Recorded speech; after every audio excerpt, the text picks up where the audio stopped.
ನಮಸ್ತೆ ಎಜೆ ನ್ಯೂಸ್ಗೆ ಸ್ವಾಗತ. ಬೆಳಗಾವಿ ನಗರದ ಹೊರವಲಯದಲ್ಲಿ ಇರುವಂತಹ ಕಾಕತಿ ಹೆದ್ದಾರಿಯ ಪಕ್ಕದ ಪೆಟ್ರೋಲ್ ಪಂಪ್ ಬಳಿ ಇರುವ ಎಕ್ಸಿಸ್ ಎಟಿಎಂಗೆ ಬೆಂಕಿ ತಗುಲಿದ ಘಟನೆ ಸೋಮವಾರ ಬೆಳಗ್ಗೆ 6 ಗಂಟೆಗೆ ಸಂಭವಿಸಿದೆ.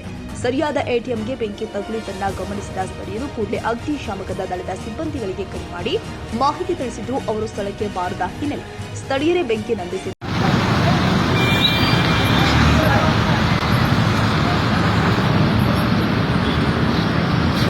आज सुबह काकती के जो हाईवे के पेट्रोल पंप है, एक्सिस का एटीएम है, उसको इतने शॉर्ट सर्किट की वजह से कारण पता नहीं लगा, इतनी भीषण आग लगी बाजू में पेट्रोल पंप होने की वजह से।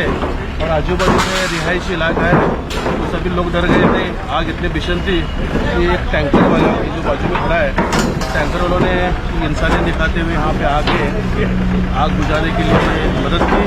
यहाँ का स्टाफ इतना सतर्क है, सभी ने आके बाल्टियों से और पाइप से पूरा आग बुझाने की कोशिश की और फायर ब्रिगेड को ट्राई किया फ़ोन करने के लिए, उनका फ़ोन ही नहीं लग रहा था।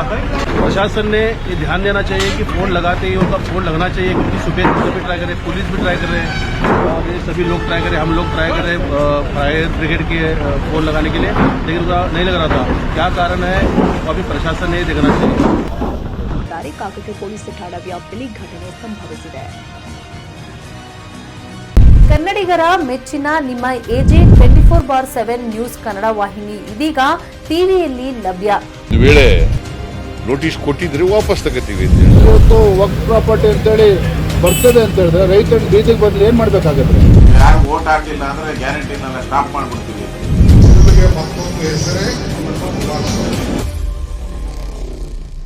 ಕರ್ನಾಟಕ ಮತ್ತು ದೇಶ ವಿದೇಶ 360 ಡಿಗ್ರಿ ಸುದ್ದಿ ಹಾಗೂ ಉತ್ತರ ಕರ್ನಾಟಕ ಬೆಳಗಾವಿ, ಬಾಗಲಕೋಟೆ, ಧಾರವಾಡ, ಹಾವೇರಿ, ಗದಗ, ಬಿಜಾಪುರ ಜಿಲ್ಲೆಯ ಕ್ಷಣ ಕ್ಷಣದ ವಿವರವನ್ನ ಪಡೆಯುವುದಕ್ಕೆ ಎಜೆ 24/7 ನ್ಯೂಸ್ ಕನ್ನಡ ವಾಹಿನಿಯನ್ನ ಲೈಕ್ ಮಾಡಿ, ವಿಡಿಯೋಗಳನ್ನ ಶೇರ್ ಮಾಡಿ, ಕಮೆಂಟ್ ಮಾಡುವ ಮೂಲಕ ನಮ್ಮ ವಾಹಿನಿಗೆ ಸಹಕಾರ ನೀಡಿ ಮತ್ತು ಚಾನೆಲ್ ಅನ್ನ ಸಬ್ಸ್ಕ್ರೈಬ್ ಮಾಡಿ.